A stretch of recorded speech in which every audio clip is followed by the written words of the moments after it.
Bonjour à tous, bienvenue dans Cult & Click, je suis Kerr et je suis heureux de vous retrouver aujourd'hui pour la critique sans spoil puis avec spoil des Animaux Fantastiques, Les Crimes de Grindelwald, le deuxième opus, sorti au cinéma le 14 novembre 2018. Alors c'est une vidéo sans l'ami Big B qui a du travail, mais il y aura d'autres vidéos sur la chaîne sur les Animaux Fantastiques très rapidement. Alors justement, puisqu'on parle de YouTube, n'oubliez pas le petit pouce vers le haut si vous voulez aider la chaîne à exister dans l'enfer de YouTube. Également les commentaires très importants. Alors aujourd'hui, deux petites questions, voilà, plutôt intéressantes je pense. Quel est votre univers préféré au cinéma entre Harry Potter et les Animaux Fantastiques? Vous pouvez nous expliquer pourquoi, bien évidemment. Et puis, c'est un débat qui est revenu assez souvent dans l'avant-première que nous avons animé à la Villette, donc mardi 13 novembre. Quel est le film Harry Potter, Animaux Fantastiques compris, que vous avez préféré? Déchaînez-vous dans les commentaires.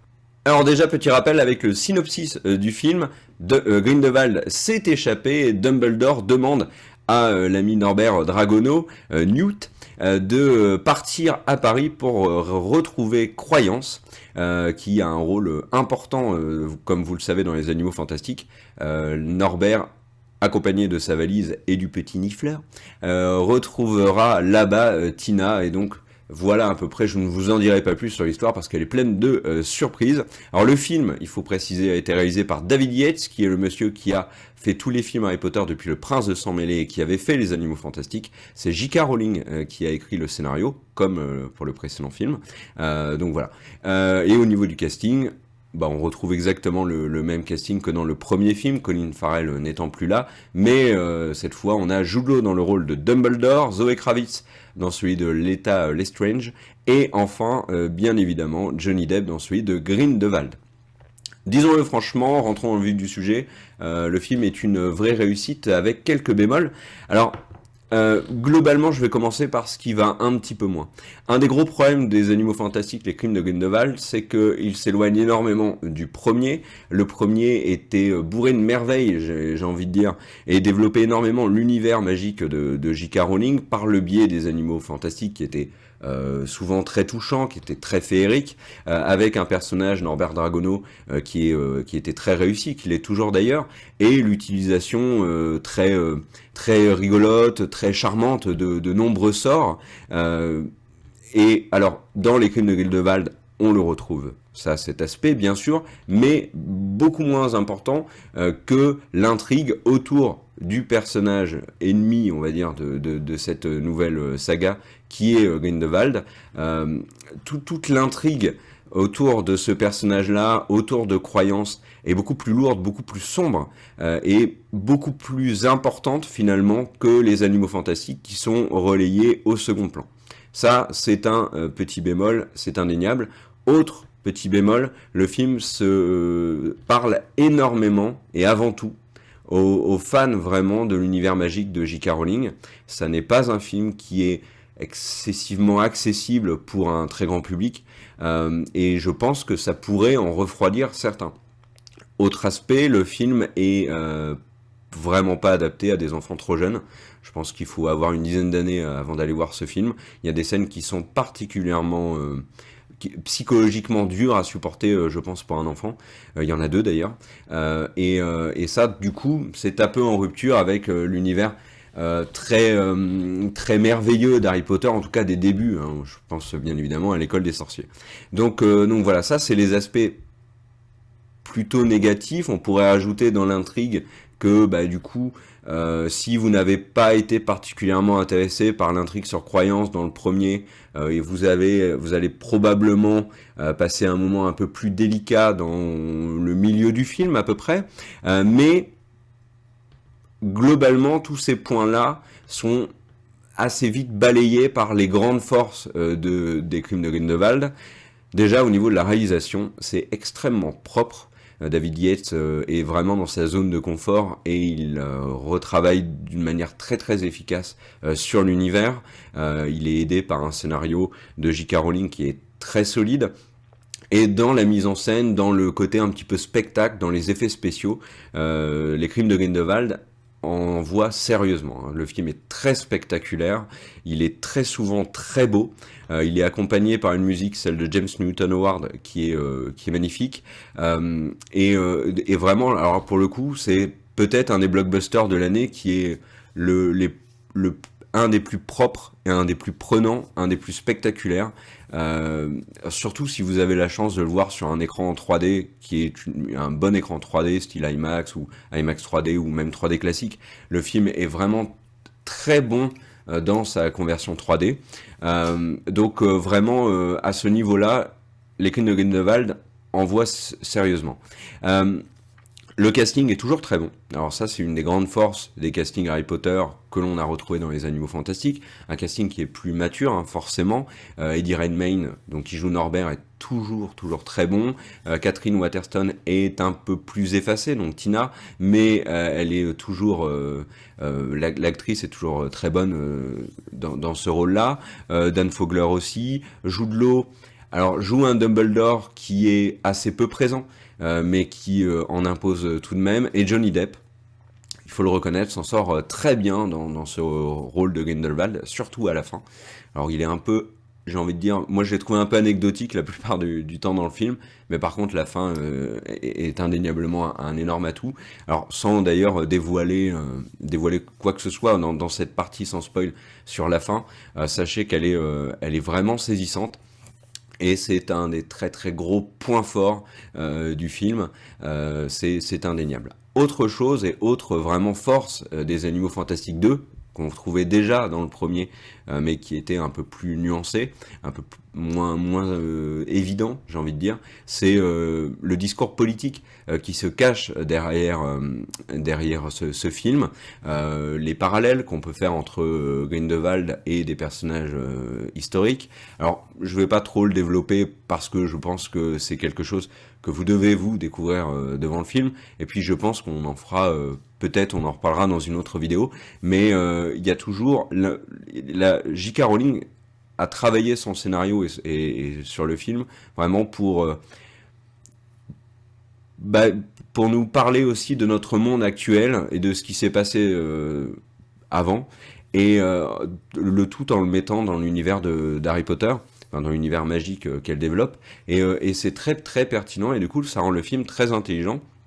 Donc ça c'est vraiment une vraie force, parce qu'au final on voit un film très spectaculaire et un film qui est aussi très intelligent. Donc ça c'est une des grandes forces de ce film-là. Et ça fait vraiment plaisir parce qu'il y a beaucoup de blockbusters qui sortent ces derniers temps, qui sont assez vides dans les faits. On a beaucoup de scènes d'action, mais on a un film qui est très convenu. Là, pour le coup, c'est vraiment pas le cas. Le film est très engagé. Dans l'intrigue, il y a énormément de surprises, de choses qui vont vous prendre aux tripes si vous êtes à fond dans l'univers. Et ça, c'est une vraie réussite. Ça avance.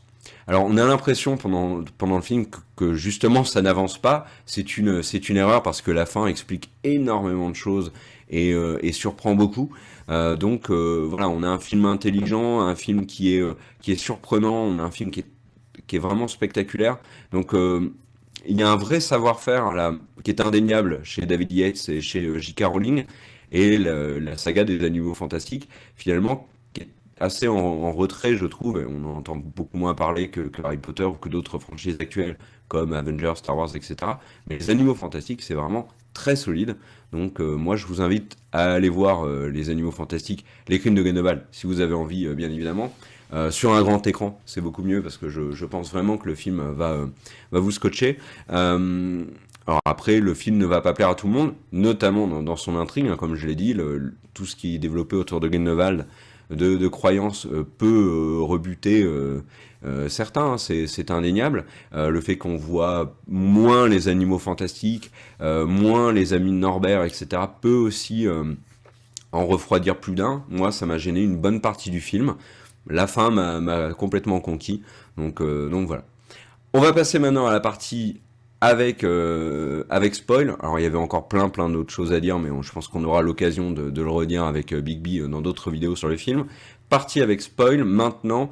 Alors si vous n'avez pas vu le film, hein, bah écoutez, je vous invite à arrêter là la vidéo. Merci à tous de l'avoir suivi. Et si vous avez envie d'aller plus loin, si vous avez vu le film, passons maintenant à un petit peu quelques mots avec spoil, tout en sachant qu'il y aura une analyse plus poussée hein, de certains passages du film dans d'autres vidéos.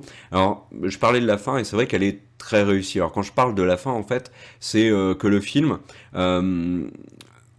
avec les révélations sur les Lestrange, m'a un petit peu refroidi. C'est-à-dire que quand on se retrouve dans le caveau des Lestrange avec Zoé Kravitz, et que on a toutes ces révélations sur les frères, les sœurs, etc. Ok, c'est intéressant, mais là je me suis dit vraiment c'est pour les puristes. Et le grand public, tout ça, n'en aura rien à faire. Et j'étais en train de me dire, mais le film ne peut pas se terminer ainsi, ça n'est pas suffisamment intéressant. Et en effet, le film ne se termine pas de la sorte, et avec la grande réunion de Grindelwald sous le caveau, qui est une scène très très réussie, je trouve, qui me faisait un peu peur au début. Alors bon, tout le discours de Johnny Depp, ok, mais ensuite, avec le choix de chaque personnage, on est là dans une scène qui est très forte, où tous les protagonistes du film en sortent totalement déchirés, séparés, avec des personnages qui disparaissent de l'équation, et puis des révélations. Alors la révélation finale sur l'identité de croyance est très intéressante pour le lore de l'univers Harry Potter. Enfin, oui, enfin voilà, lore, univers, c'est la même chose, mais tout ça c'est très intéressant, et ça promet des choses... ben, enfin moi ça me donne énormément envie de voir la suite, tout ça, et la fin est une vraie grande réussite, c'est un des plus gros points forts du film. Alors après il y a d'autres scènes hein, qui m'ont impressionné, alors bien évidemment le dragon chinois dans Paris, etc. Enfin tout ça a été très réussi, très spectaculaire. Et alors je parlais tout à l'heure de scènes qui étaient difficiles pour les enfants. Moi j'aimerais revenir sur la scène d'arrivée de Grindelwald à Paris, où on voit donc un corbillard qui se stationne hein, devant une maison, un magicien qui rentre, enfin une magicienne d'ailleurs, qui rentre dans une maison, qui tue deux individus, et qui sont ensuite directement enlevés dans des cercueils, et on a cette fameuse scène où on a un enfant qui appelle ses parents, donc c'est le petit orphelin, et là je trouve que le film va très loin dans ce côté brutal, très anxiogène, et notamment pour le public le plus jeune, parce que il tue quand même ce jeune enfant, et du coup là vraiment pour le coup cette scène-là, plus la scène finale où tous les protagonistes sont déchirés, ce sont clairement deux scènes qui peuvent ravager les plus jeunes, donc il faut à mon avis faire attention à qui on emmène dans la salle, et ça n'est pas finalement négatif, parce que Les Animaux Fantastiques n'est pas un film qui est dédié à un public jeune, c'est un film, enfin ce sont des films qui parlent avant tout à ceux qui ont grandi avec Harry Potter, qui aujourd'hui sont plus âgés, et qui ont le droit à un développement de l'univers qui est beaucoup plus mature, beaucoup plus sombre. D'ailleurs, les derniers films Harry Potter étaient très sombres déjà. Donc c'est une bonne chose, je trouve, et un des éléments qu'on pourra constater, je pense, plus tard, c'est qu'actuellement, les plus jeunes découvrent Harry Potter avec les premiers livres, les premiers films, et puis ils vont grandir avec la suite de la saga Harry Potter pour découvrir dans quelques années, pour vraiment apprécier dans quelques années les Animaux Fantastiques. Donc moi j'ai envie de dire bravo J.K. Rowling là-dessus, même si on peut reconnaître que ce choix est quand même très clivant, bien évidemment. Donc voilà, alors, dites-nous hein, dans les commentaires ce que vous avez pensé du film, quelles sont les scènes qui vous ont marqué, est-ce que vous avez des doutes, il y a des aspects négatifs que vous avez trouvé et que je n'ai pas évoqué dans cette vidéo, balancez-nous tout bien sûr dans les commentaires, on réagira. Merci à tous, merci à Sylvain qui était à la réalisation, merci et coucou à Big B, merci à tous les tipeurs. On se retrouve très vite sur la chaîne pour une nouvelle vidéo.